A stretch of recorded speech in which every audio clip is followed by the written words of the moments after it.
If you've been watching YouTube for as long as I have, you probably know Boogie2988. Ladies and gentlemen of YouTube, Boogie2988 coming at you live once again through the power of the internet. If you don't know him as Boogie, you might know him as his famous character, Fat Francis.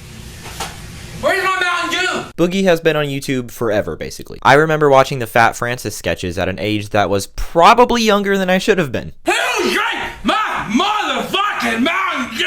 For a lot of his time on YouTube, he had a pretty good reputation. He was well liked and respected by most of the YouTube community. He was just known as this very nice guy. Some people even called him the Mr. Rogers of YouTube. But over time, that good reputation has pretty much completely vanished. He was in a lot of controversies over things he said and done, and it started to seem like the Boogie that he presented himself as on camera was not really him. And he was actually more like his Francis character.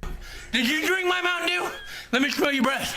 Let me smell your breath. He also used to be very rich. He was making bank from YouTube. This guy was loaded. He had a dream job. But over the years, he has lost most of that money through terrible financial decisions. At one point, he just threw most of his savings into crypto, and that didn't end very well. And now he's living paycheck to paycheck from his dying channel. That's the gist of things. And recently, a documentary filmmaker named Mike Clum, I had to redo that because I pronounced it Mike Cum the first time. Anyways, Mike Clum went to Boogie's house and filmed him for a documentary called The Dark, Sad Life of Boogie2988.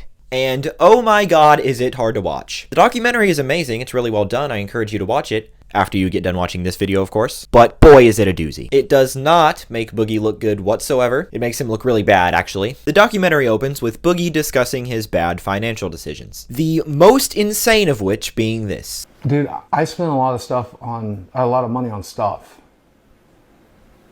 But you know where a lot of the money went? And like it felt really compulsive at the time.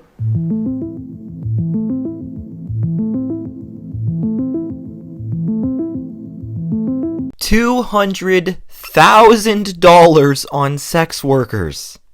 How is that even possible? That is insane. I can't even think of a joke to make. That's just sad. His rationale behind these purchases is this. It's not a revelation. I like beautiful women. I like to hang out with beautiful women, fuck beautiful women. We all do. I never got to do that. The women I dated were pretty, sure, but they were like Arkansas 8s, not LA 10s. With sugaring, I got to fuck some LA 10s, and I think that's cool.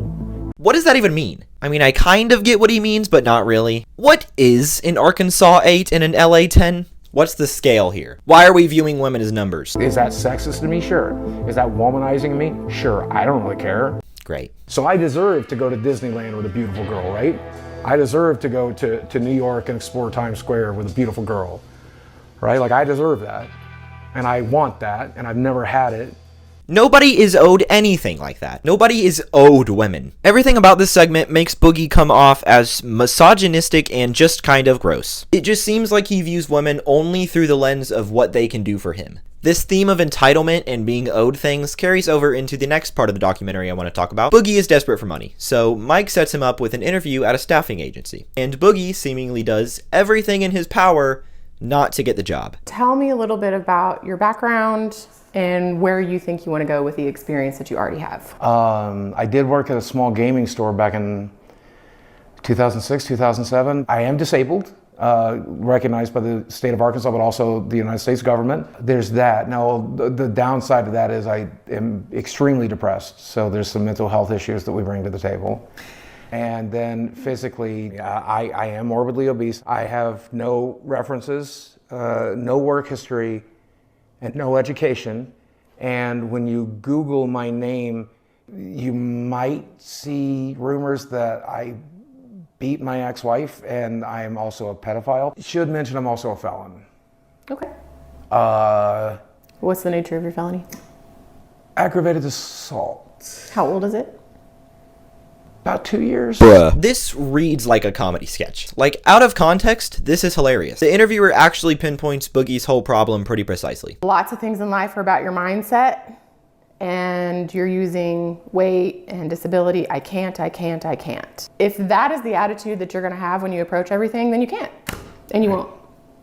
I did work in the porn industry for the better part of 7 years, so I mean... Be real with me. Do you really think it would be a good idea to go to a real interview and reference porn? It depended on the job, I would think. Like... Oh yeah, he did OnlyFans for a while. Now I do pride myself on being chronically online and knowing all my YouTuber lore, but I'm gonna be honest. I forgot about the OnlyFans. He then just straight up admits he wasn't trying to get the job. Hey Mike, listen dude. I know we're making this documentary and everything, and I know you think I need to get a real job, but I just want to let you know I'm not going to. I'm not going to walk into some job when I have 4 million subscribers on YouTube. I'm one of the original YouTubers. What I'm going to do instead is go back to making content, go back to telling stories and entertaining people, and making money doing it. Spoiler alert! He did no such thing. The last part of the documentary I want to touch on is the part about Boogie's girlfriend. Not everything is bad. I've got at least one good thing going on. Can I show you? Sure.